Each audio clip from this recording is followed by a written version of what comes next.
दान का महत्व हर धर्म, समाज और संस्कृति में बताया गया है। दान कई प्रकार के हो सकते हैं।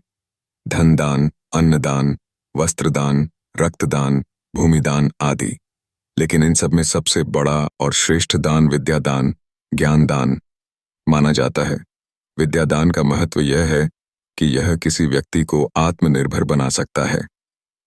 भोजन और धन देने से केवल एक समय के लिए सहायता होती है, लेकिन शिक्षा देने से किसी व्यक्ति का पूरा जीवन संवर सकता है। यह कहानी इसी महान दान की महिमा को दर्शाती है। प्राचीन काल की बात है।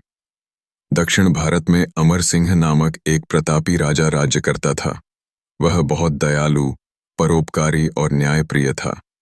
राजा को दान देने में अत्यधिक रुचि थी। वह रोज अन्न, धन, वस्त्र और अन्य चीजें दान करता था। एक दिन राज्य के सबसे ज्ञानी ब्राह्मण ऋषि वशिष्ठ दरबार में आए। राजा ने उनका स्वागत किया और कहा, हे महात्मा, मैंने अब तक कई तरह के दान किए हैं। मुझे यह जानना है कि संसार का सबसे बड़ा दान कौन सा है।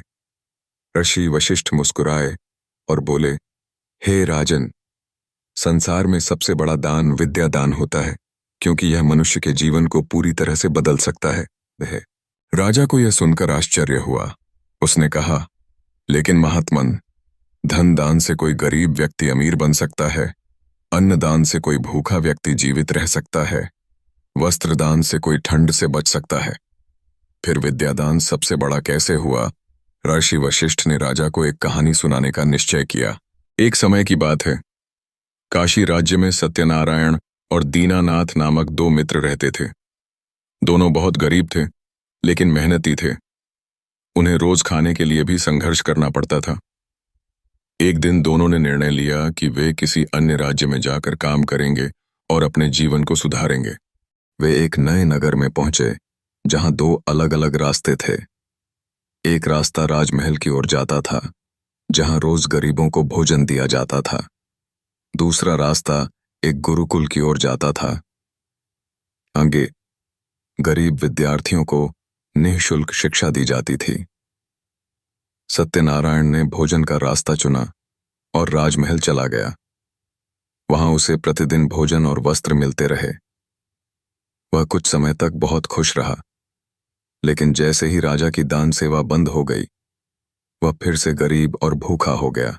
दूसरी ओर दीनानाथ ने शिक्षा का मार्ग चुना और गुरुकुल में प्रवेश लिया। वहां उसने कठिन परिश्रम से विद्या अर्जित की। वर्षों बाद वह एक महान शिक्षक और विद्वान बन गया। उसकी विद्या के कारण राजा ने उसे अपना राजगुरु बना लिया। वह अपने ज्ञान के बल पर पूरे राज्य में सम्मानित हुआ और धन, वैभव और प्रतिष्ठा प्राप्त की।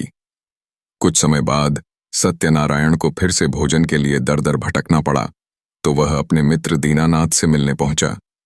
उसने अपनी दुखद कहानी सुनाई। दीनानाथ मुस्कुराया और कहा, मित्र, यदि तुमने भी विद्या प्राप्त की होती तो आज तुम्हें दूसरों पर निर्भर नहीं रहना पड़ता। भोजन और धन का दान केवल कुछ समय तक सहायता करता है, लेकिन विद्या का दान जीवन भर लाभकारी होता है। राजा को सीख मिली। ऋषि वशिष्ठ ने कथा समाप्त की और राजा अमर सिंह से कहा, हे राजन, भोजन, धन और वस्त्र का दान कुछ समय के लिए ही उपयोगी होता है, लेकिन विद्यादान से व्यक्ति स्वयं सक्षम बन जाता है और दूसरों की भी सहायता कर सकता है। यही कारण है कि विद्यादान संसार का सबसे बड़ा दान है। राजा अमर सिंह को इस बात का ज्ञान हुआ और उसने अपने राज्य में कई विद्यालय और गुरुकुल स्थापित कराए, जहां निर्धन और असहाय विद्यार्थियों को निःशुल्क शिक्षा दी जाने लगी। इस कहानी से हमें यह शिक्षा मिलती है कि विद्या दान सबसे बड़ा दान है। यदि हम किसी व्यक्ति को भोजन या धन देते हैं, तो वह केवल कुछ समय तक उसका उपयोग कर सकता है, लेकिन यदि हम उसे शिक्षा देते हैं, तो वह अपना पूरा जीवन संवार सकता है और दूसरों को भी शिक्षित कर सकता है। आज के समय में भी यदि हम किसी जरूरतमंद को शिक्षा देने में सहायता करें, तो यह सबसे बड़ा पुण्य होगा। इसलिए जितना हो सके हमें ज्ञान का प्रसार करना चाहिए और दूसरों की शिक्षा में योगदान देना चाहिए। यही सच्चा और सबसे महान दान है।